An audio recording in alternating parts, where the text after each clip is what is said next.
Just another routine mission. Why do they always say that before a mission? Of course it's routine. You haven't done anything yet. It's everything that happens along the way. The choices you make, the paths you choose, that turn the routine into anything but.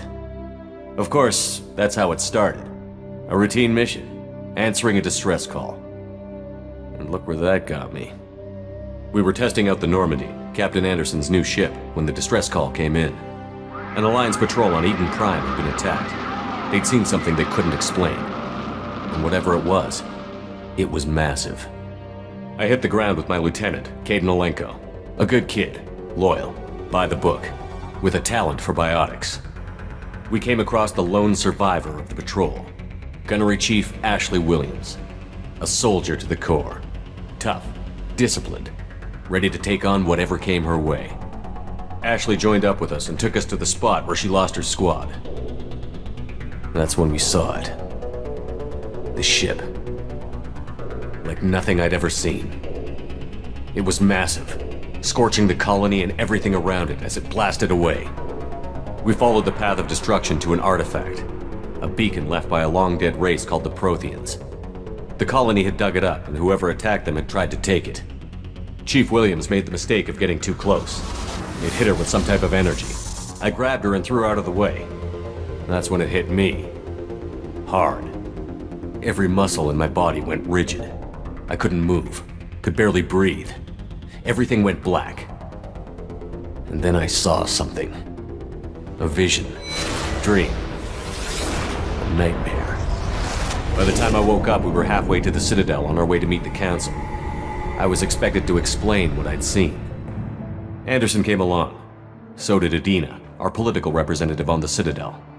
With those two heavyweights, it seemed reasonable we could persuade the Council that the ship we'd seen was a potential threat, as was the individual behind the attacks. The main suspect for the Eden Prime massacre was a Turian Spectre named Saren. He'd been seen by one of the survivors from the colony at Eden Prime, and there was some evidence to suggest that the ship was connected to Saren. But even Adina's pointed accusations weren't enough to convince the Council. They just couldn't believe one of their chosen elite Spectres could be guilty of something like that. They needed proof, which meant I needed proof. Fortunately, I wasn't alone in my search. Garrus, another Turian, wanted to help. A top agent for Citadel Security. Despite orders from his superiors that he shouldn't get involved, he told me he was suspicious of Saren, and he had some useful leads. More importantly, he was willing to share them. That led me to Rex, the biggest, nastiest looking Krogan bounty hunter I'd ever seen. He turned out to be more than just a brute. It was his intel that led to a fugitive with incriminating evidence on Saren. The fugitive turned out to be an energetic little Quarian named Tali. A tech expert with a knack for hacking, she'd procured some information on Saren. Evidence that proved Saren was dirty. Tali's evidence proved that Saren was responsible for the massacre on Eden Prime, and that the immense warship we'd spotted was in fact Saren's flagship. But it went much further. Saren was trying to find a way to bring back a race of sentient machines from dark space. Machines allegedly responsible for cleansing the galaxy of all organic life. These Reapers were blamed for wiping out all life 50,000 years ago, including the Protheans, then disappearing back through the mass relays to dark space, leaving no trace they'd ever been. That explained why Saren was after the beacon, and it made some sense out of my visions. But not much else. We couldn't convince the Council that the Reapers were a threat, but they agreed Saren had to be stopped. They stripped him of his Spectre status and gave me the honor of becoming the first human Spectre. My first task? Bring down Saren. Anderson decided to stay behind, giving up his ship, the Normandy. He told me I would need it more than he would. He also pointed me in a direction. Liara, a Prothean expert, adept in biotics, and maybe most importantly, daughter of Benezia, Saren's top lieutenant. And like most Asari, as beautiful as she is intelligent, and born with a unique ability to meld with other species. Liara was able to help me decipher some of the vision the beacon had given me. Nothing concrete, but it gave me some clues. And a new appreciation for the Asari. Her technique for accessing my vision was unexpected, but not at all unpleasant. Ashley was a little concerned about the connection I shared with Liara. As commander, I knew either relationship had the potential to interfere with the mission. I told Ash I wasn't interested in Liara. I had my eyes on someone else. But we agreed we wouldn't let it get in the way of our mission. Finding Saren. Thanks to Liara's help, we had our next lead. Benezia. Saren had taken her to Novaria, where he'd enslaved a dangerous race of insect-like creatures, the Rachni. He ordered Benezia to use the same technique Liara had used on me to extract information from the Rachni Queen. The Queen's drones were everywhere, and they weren't happy. We had to fight through hundreds of them to get to Benezia. By the time we arrived, Saren was gone. With the information. I tried to reason with Benezia, but Saren had indoctrinated her.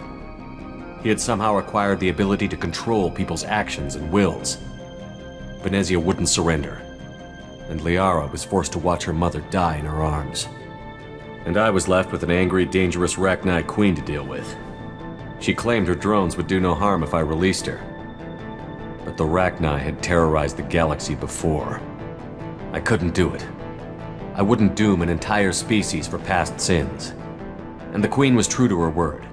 She left and took her army of drones with her. With Saren's top lieutenant dead, he was quickly running out of time and places to hide. I tracked him down at his base on Vermeer, but we soon learned it was more than a base of operations. It was a breeding ground. Saren was breeding an army of Krogan. He'd found a cure for the genophage, a disease inflicted on the Krogan to prevent them from breeding and taking over the galaxy. But the Krogan Saren was breeding were slaves, mindless beasts that obeyed Saren's will. I had to destroy the base, and all its research. Rex disagreed. Violently. Rex wanted the genophage cure for his people. I tried to convince him to help me destroy it, that these Krogan weren't real. But he wouldn't back down. Fortunately, Rex is smarter than he looks. He realized this wasn't the way to help his people, and that Saren was the real threat. When we finally got to the center of the base, I realized just how close Saren was to completing his plan. He was already in communication with the Reapers. Sovereign, Saren's flagship we'd all assumed was just a ship, was a Reaper. It spoke to me, threatened me. I could feel the menace it had for every living thing. It wanted me dead. It wanted us all dead. And I knew it was capable of doing just that. What I couldn't understand was why Saren would help it. But there was no time to think about it. Sovereign knew where we were. We had to destroy the base and get the hell out. I split up my team in 2 squads, sending Ash with one and Caden with the other as a distraction. We had a nuke, and we planned to use it. Before we could detonate the bomb, Saren showed up. We fought. I stalled him to make time for my team. And in talking to him, I realized the truth. It wasn't Saren who was indoctrinating everyone. It was Sovereign. The Reaper. And Saren was in deeper than all of them. He tried to convince me he was still in control, said he found a way to reduce the Reaper's influence, but he was kidding himself.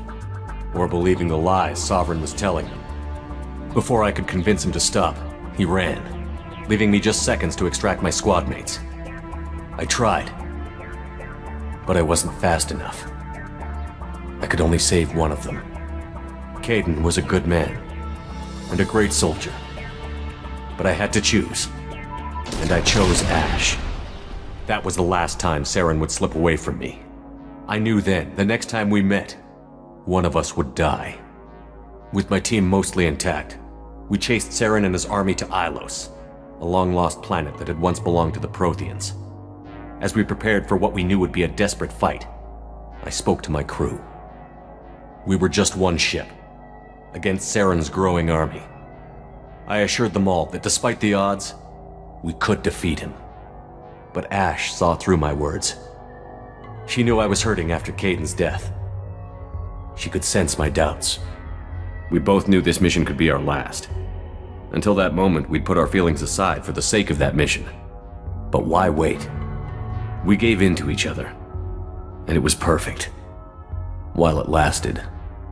We arrived on Ilos, close behind Saren. Once on the planet, we discovered a Prothean databank that helped me put the final pieces of my vision together. The Reapers had come 50,000 years ago. and every 50,000 years before that, each time purging the galaxy of life. The Protheans had fought and died, like every species before them. But a few survived long enough to leave a parting gift. The Protheans had discovered that the Citadel was the key to controlling the mass relays. By sabotaging the Citadel, they found a way to close the relays to dark space, slowing the Reapers' return, giving us the time we needed to find a solution to stop the Reapers once and for all. Saren knew this. He was leading his army to take control of the Citadel and re-establish the relays to dark space, bringing the waiting Reapers here to destroy us all. We followed him to the Citadel. It was intact, but heavily damaged. He had caught the Council fleets by surprise, and they were only now regrouping. And with Sovereign as his flagship, there was little hope the fleets could counterattack with enough strength to take back the Citadel. But Saren was done running, and I was done chasing him. As the Alliance and Citadel fleets battled Saren's army outside, I cornered the Turian bastard in the Citadel tower and confronted him. He died believing that the Reapers would save him. As I fought to regain control of the Citadel, the Council's flagship, the Destiny Ascension, fell under attack. Despite Saren's death, Sovereign and Saren's army continued to fight. The Council was aboard the Destiny Ascension, and they were requesting assistance. But I knew in order to help them, I would have to put our human Alliance fleet in jeopardy. The Council could be replaced. The fleets were needed here and now if we were going to defeat Sovereign. Even with the Citadel back in my control, Saren defeated, and the Normandy leading the combined galactic fleet, the battle against Sovereign, a single Reaper, was relentless. It took the combined fleets of humanity and the other races, but in the end, Sovereign fell. But the costs were immense. While humanity's efforts in the war earned us our first seat on the Council, it was a hollow victory. The Reapers were still out there. I knew the fight was far from over, but as the one who'd led the fight against Saren, I was given new responsibilities.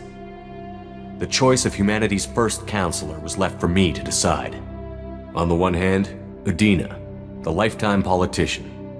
Ruthless and ambitious, he would easily navigate the political landmines that would soon be put in front of him. The other choice, Captain Anderson, the career soldier.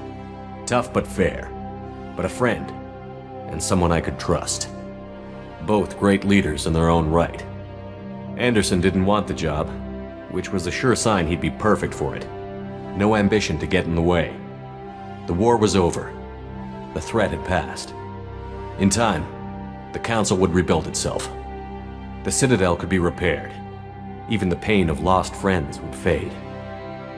But none of that mattered if the Reapers were still out there. And if they were all as powerful as Sovereign, we had to find a way to stop them. I had to find a way. I gathered my crew, took my ship, and went in search of answers. Officially, the Council would only say I was assigned to cleanup duty, rooting out any remnants of Saren's army. Just another routine mission.